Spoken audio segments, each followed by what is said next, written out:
刚刚讲的第一年日行灯排气管右出，第二年日行灯变 L 型，排气管左出，第三年日行灯变 M 字形排气管变中出，第四年呢日行灯一个框形有没有？排气管左右各双出变成 Europe 型的那个，就好嘛，对不对？简单嘛，你说如果就政府说你那改了没诚信顶棚一年黑的，一年灰的，一年黑的，一年灰的，那就好脚踏垫对不对？今年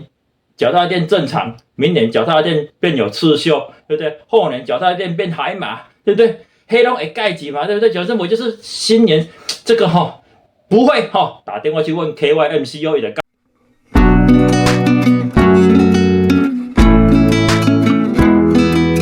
大家好欢迎回到这个频道最近呢，大家电视呢打开呢，有关于 sport 就只有2件事一个呢叫做巴黎奥运另外一个呢叫做 MG 中国车这个 MG 中国车呢，就是中华汽车生产的这个所谓伪国产车中国零件国产车然后呢，这个车呢，因为卖的 CP 值太好大概其他车厂把康卡恨得牙痒说你这个根本就是大陆车在台湾生产组装中华汽车变成只是一个装配厂不是一个真正的国产车厂你95%的零件都是大陆进口的伪国产车这样子呢，你的那个造车的成本跟其他车厂这个真正自己在地化生产的那个成本就差太多了所以这个赢得不光彩就有人去给聊就去告密当然呢，有人告密就有人会解密所以说呢，我们政府那个经济部呢，就忽然就下了一道指令变成说你中国车厂呢，不管你是合资或是完全就是大陆壳台湾生产的这个呢，反正就是要符合在地化生产它就规定第一年要15%啦第二年要25%啦第三年要35%啦，而且呢，溯及既往较早做的嘛爱遵守未来新生产的也要遵守就搞得这个中华汽车这个 MG4 那个纯电动车卖了1-2个月就不能卖了卖到8月底就不能卖了记得那个 HS 跟 DS 变成呢暂缓接单就变成说问题是这个部分呢，它规定第一年是15%，第二年25%，第三年35%我在这里呢就直接破梗永远就只有15%啦，那个25%、35%不可能的啦。为什么？你看看这个规矩，这个什么所谓新车、新上市车型，汽车你不懂，你就来看机车，机车就最懂了嘛。台湾某一家车厂，对不对？一年同一台车，对不对？改款几次，对不对？一开始叫做 Racing， 后来呢，同一年又可以改成 Racing Man， 对不对？然后可以什么 Racing 个 Motor、RS Motor， 对不对？港台车，对不对？改个车头就重新上市，改个坐垫就重新上一次，甚至改个名就重新上市，对不对？甚至说就是小修改要重新上市所谓重新上市是什么？我就流程跑一次嘛，对不对？重新申请专利，对不对？重新送牌册，对不对？重新测油耗，对不对？就算从新车型我只要重新上市，我就是新车型，我就是15%嘛所以说后面那个所谓汽车所谓什么中国车台湾生产的话，零件要符合15%国产化，第一年15%，第二年25%，第三年35%。我只要每年都重新申请，我每年都是15%嘛。为什么说中华汽车那个 MG4 对不对？那个它要延缓1年上市，就是我只要把这个拖到明年，我再重新上市，我就是15%啦。现在第三个要跟大家讲，就是在总体经济学来讲，有没有？为什么它要用大陆车的零件来台湾生产？因为在总体经济学来说，供给大于需求。中国大陆的供给量那么大，可是它现在内需减少，所以它变成它势必的话，它就去衡量说，同样我车厂生产这么多车，还是说生产这么多零件，如果我在国内都只是杀价竞争的话，那这样子国内的生产利益一定是小于外销的生产利益嘛，对不对？所以他就一定要用外销的方式，对不对？所以说为什么说大陆的电动车外销到欧洲、外销到美国，它会卖得那么好，就是因为它本身零件成本就便宜了。然后其实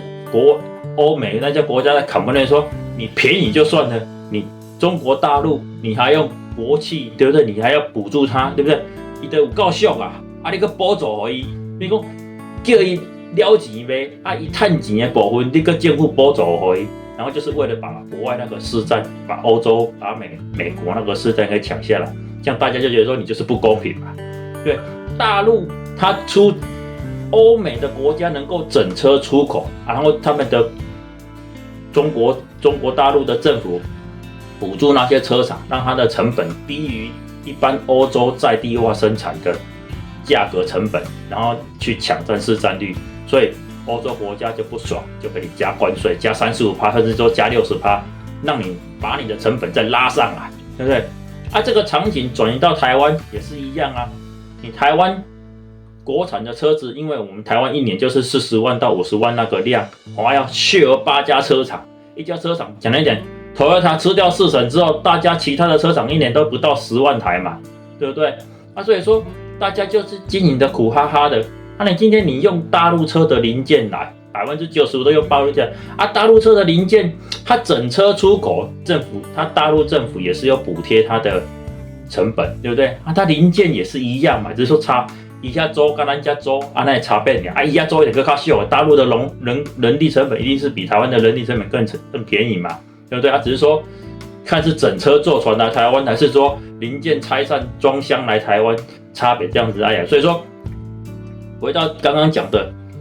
大陆政府它在补助这个零件来台湾之后，中华汽车生产这个 MG 的车，当然它的成本就是会比国内比它 Toyota、现代汽车他们这些车的成本要来的便宜所以说今天政府限制它说它15%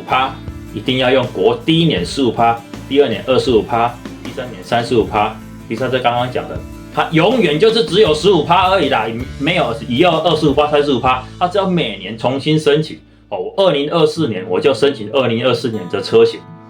一年快到期之后，363天、364天的时候，我再重新发表新车型，2025年的车型。等到2025年过了363、364天的时候，我再发表2026年的车型，所以我永远就只有适用这15%啦。好，既然反过来讲，如果我永远适用这15%的话，有没有？那这样子，我以 MG HS 这台车来讲，它现在在卖的话，假设我们卖它91万，91万乘以85%来讲的话，有没有？变成说它这台车的成本，它大陆车零件的成本就只能压在77万，其他14万就是要国产化。可是你这14万零件，大陆本来14万零件这个成本转成国产化之后，有没有14万绝对做不起来14万做不起来的话，拆成7万，拆成一半，有没有说你车厂你的利益你的净利益、你的毛利率，你就要缩小了，然后缩小这个毛利率呢，改成让台湾车厂、台湾的协力厂商、台湾的零件商把这个零件成本变贵1倍也好啦，变贵3倍也好就是说把这15%的零件给台湾车厂做，这样子的话来符合政府这15%啦。可是呢，这15%这个东西呢，到底台湾车厂能够做的地方有哪几部分呢？体赛哥就跟大家讲他能够做的就是什么？这个东西呢是要非主力的，什么不是那个主力战舰那个是非组合的哟，一体式的啦，就是一条、一根、一片，就是没有在组装。你要在组装之后，牵涉到组装成本，牵涉到它组装那个公差。你大陆的车架、台湾的零件，你这样子组有没有？就是有那个口味，你有待过车厂就知道了啦。A 产地跟 B 产地一样的东西，生产的东西，公差不一样，规格就不一样。公差规格不一样，组起来你就是有间隙组起来有间隙的话，你螺丝怎么锁，就是会锁不紧啊。锁4孔，3孔有干涉，出1孔会锁紧。你这个物件做起来就是会阴阴歪歪，就是会有异音，会有共振的。所以说，为什么说它95%的零件都从大陆进口，它会卖得好，然后品质又好，因为那个东西就在大陆已经卖了几百万台、几千万台，那个东西就已经修改到已经很完美了。它要整个来台湾就差 AI 链机跟螺丝在设计，它可能当然政府规定这个也不是说它规定15%要国产化，不可能说是算15%是算数量啊，不然你一个引擎盖也是1，对不对？一颗螺丝也是1啊，我15%我就全部都换螺丝，螺丝占15%，所以它不是比数量，它是比那个什么制造价值，还是说那个产品价值，所以它一定是抓这个成本的15%啦，不然你说数量的15%，螺丝现在上升的超过30%，对不对？你1比1，对不对？盘兜轮也是1，螺丝也是1，对不对？你排气管也是1，对不对？垫片也是1啊，我拿排气管去换垫片，当然不划算啊，所以它一定是算这个车价，这个车的那个价值啊，所以说比赛哥说，其实要达成这个15%呢，也不是很困难的啊，但是你的重点说这个东西是要一片式的，还是一条式的，还是说它这个东西就是总成就是完整的，或者是落起来线倒起来，安尼俩那个是最简单，还是说我这个上去就是锁4颗螺丝，甚至说我这个锁的这个东西，它那个孔位那个阿收比，对不对？是可能，比如说你有做过车长就知道，你锁上去4个孔有没有？你不能4个都是圆孔啊，你一定要是有2个或者是1个，你中间是有那个什么角色，有那个空间隙的孔，就3个圆孔，要有1个是椭圆性孔，就是让你调整那个间隙，然后锁上去之后才能够调得正，对不对？你如果是那种钣金间那个，就是 one by one 的，有没有？那个上去的话，你就是会锁不正啊，锁不正就是你1个孔没有锁好，没有锁正，螺丝敲一下，还是那孔会敲一下，就干涉了，就磨到了，对不对？所以说这个东西，如果你要国产化，就是要有能够调整的东西，就是这个东西是越简单，就是一片式的好，不用讲那个复杂，就直接举例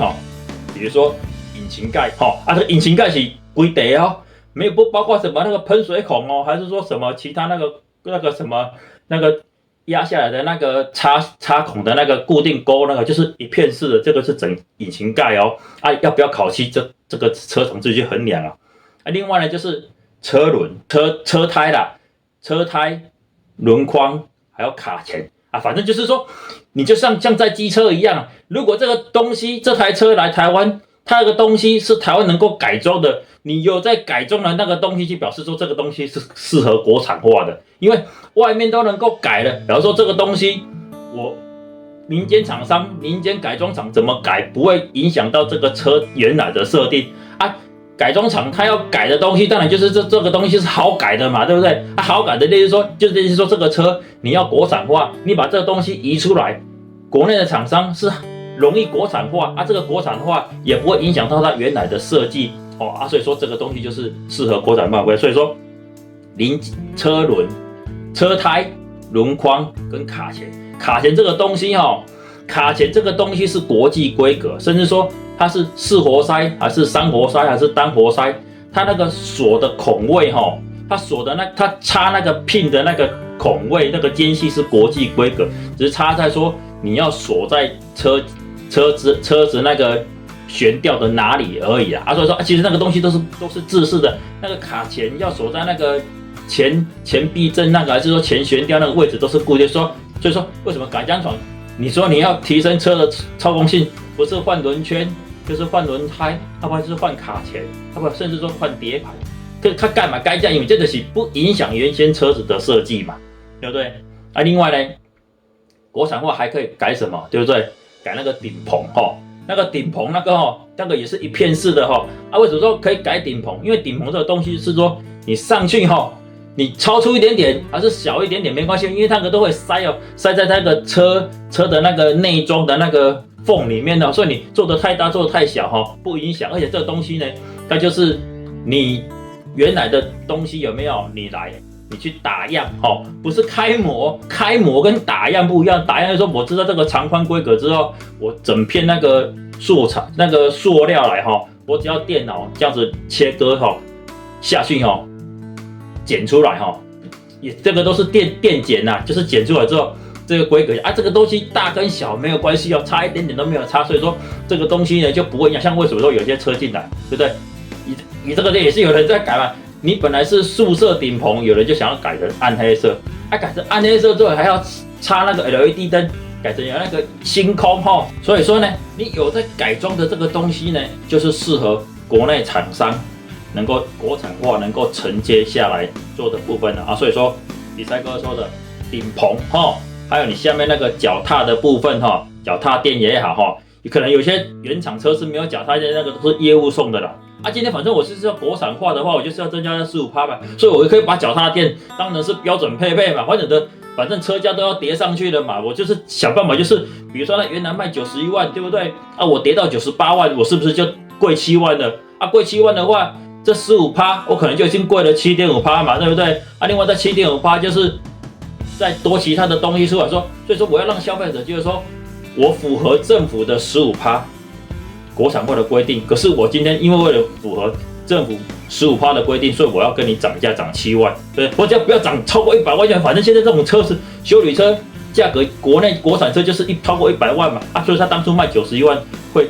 大杀4万，就是把人卖100万，一看卖91万，一省就省9万，然后配备又配到满配，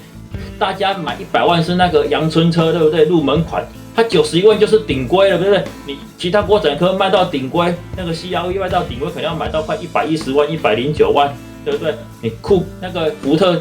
再怎么烂的话，也要破百，可是它只有卖91万，就是为什么它的车会市占率忽然间拉那么高，就是这样所以说今天它为了符合政府的政策，有没有？它必须从91万卖到98万，多了7万块。可是他还是给你满配，所以说他91万变成98万，他还是满配至少他让他的车能够卖嘛，所以说贵个7万他本来没有脚踏垫他变成有脚踏垫然后顶棚改成国产化有没有可能改成有黑内装感觉又更高级一点另外呢，那个后面的后行李箱本来后行李箱没有那个什么电子防水垫，他就给你，反正就是说我在车价拉上来到98万，然后符合政府的15%，我多出来这15万，就是想办法能国产化的就能国产化不能国产化怎么就用加配备另外呢，还有一个部分就可以说什么前后保险杆像台湾车厂以前就算不管是进口车也好，国产车也好，台湾比较常外销欧美的就是这个保修零件什么叫做保修零件呢？就是常常会只会在保险上面呢，就常常会出现在欧美那些国家车厂车主的保险支付项目常常撞烂就是什么？就是前保险杆后保险杆嘛。前保险杆有时候撞到前保险杆，有时候就顺便伤到车灯嘛。所以说，台湾的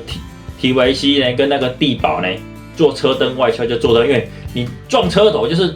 前保险杆烂掉嘛，雾灯坏掉嘛，车灯坏掉。撞后面呢就是后保险杆坏掉嘛，所以说台湾呢，它可以做的各个部分呢，跟大陆零件呢，可能价格上面呢不会相差太多的，就是前后保杆跟大灯呢。大灯这个东西呢，为什么说大灯这个东西适合国产化？刚刚李赛哥一开始跟大家讲的，其实大灯整体它只要锁3个角、3个孔位，还是锁4个孔位然后pin接上去就好。这个灯呢，你差一点点，左边偏一点点，右边偏一点点你看不出来了，反正会亮比较重要反正还有引擎盖盖下去，引擎盖那个就可以修饰你这个车灯有没有正有没有歪，你车灯有没有你左边突出一点，右边突出一点，你感觉不出来。可是车门不一样，车门如果你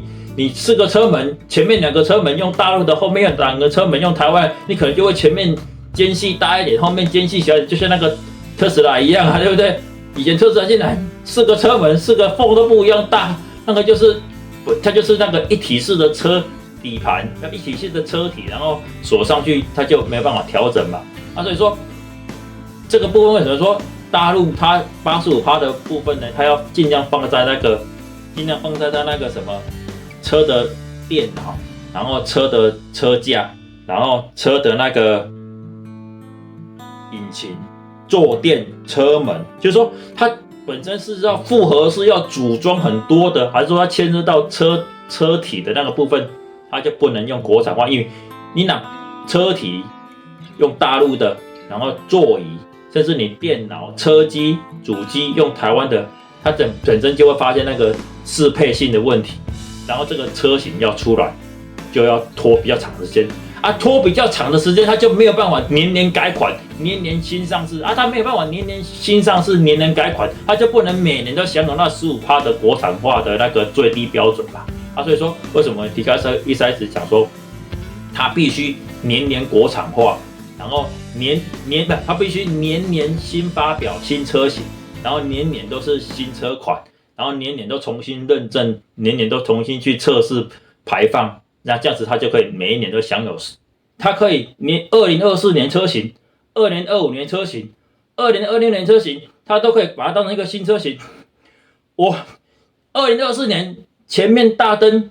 没有日光灯，或是就是说我的日行灯，对不对？日行灯我可以摸那个正方形嘛。第一年2024年下面2条，2022年、2025年 L 型。2026年么字形，2027年正方形，那四年我4个边，对不对？1、2、3、4，再绕一圈就可以玩4次了，对不对？后面后保险杆呢？第一年单侧单出，第2年双侧双出，第3年改中出，第4年双侧双出，还说单侧双出，对不对？你买才搞4年，对不对？我就跟他玩那个排气管的方向，玩那个日行灯的方向，我1年就一个新车型，对不对？我重新送测，对不对？我马力调一下，对不对？那个电脑那个软件叫大陆那边，第1年马力降1匹，第2年马力多2匹，第3年扭力多0.5，第4年扭力少0.5。那个新车型所以说我每年都马是用在那个15%的那个低消，对不对？所以说对他来讲只是少卖1年所以说你要买 MG 的要买 HS 要买 VS 的，今年买不到没关系就明年就有了忍耐一下就有了只是说可能会贵一点可能现在91万的，以后大概2025年的新车型可能91万卖不到了可能会变成98万多7万但是多7万没关系，它会多一些以前没有的东西，我就是把它叠上来，叠到那个把价格拉高之后，没有，然后再砍15%下来，还是一样那些77万的，它之前91万，对不对？它就是大概77万左右，就是用大陆的零件另外14万就是它的利润现在它为了要符合政府的15%，它就是把价格拉到98万嘛，还是大陆零件还是77万只是说多出来那7万块有没有？就是我的利润少一点多出来的那个车价在 cover 我少掉的利润有没有？多个10万到14万，就是给国内的协力厂商那些前后保险管大灯然后排气管刚刚讲到那个顶棚还有车轮轮框卡钳这些赚另外呢，还有第五个就是刚刚讲的就是第4个前后保杆大灯第5个是大灯尾灯尾灯也算了，因为刚刚讲的你撞前保杆前大灯会损伤，你撞后保杆有时候尾灯也会损伤嘛你尾灯都伤到了，那个排气管一定会伤到，就算那个吊耳那个塑胶那个吊耳给你撞断掉，它也是要给你换规机对不对？所以说这6个部分有没有？我跟你算一下，引擎盖1万车轮卡钳轮框4万顶棚脚踏垫后行李箱那个钢架帮有没有2万排气管3万大灯加尾灯3万前后保杆算1万就好了，加起来多14万对不对？所以说它这14万刚好给国内厂商做，然后它从车价从91万涨到98万那砍下来之外刚好15%了，对不对？15%有没有？它就年年改款，对不对？刚刚讲的第1年日行灯排气管右出，第2年日行灯变 L 型，排气管左出，第3年日行灯变么字形排气管变中出，第4年呢日行灯一个框形有没有？排气管左右各双出变成 Europe 型的啊，就好啊嘛，对不对？简单嘛，啊，你说如果就政府说啊，你那改那没诚信，啊，顶棚啊，一年黑的，一年灰的，一年黑的，一年灰的，啊，那就好啊，脚踏垫对不对？今年脚踏垫正常，明年脚踏垫变有刺绣，对不对？后年脚踏垫变海马，对不对？黑龙会盖起嘛，对不对？讲政府就是新年这个不会打电话去问 KYMCO 的咖喱各位，他一年改3款的，好来再会谢谢。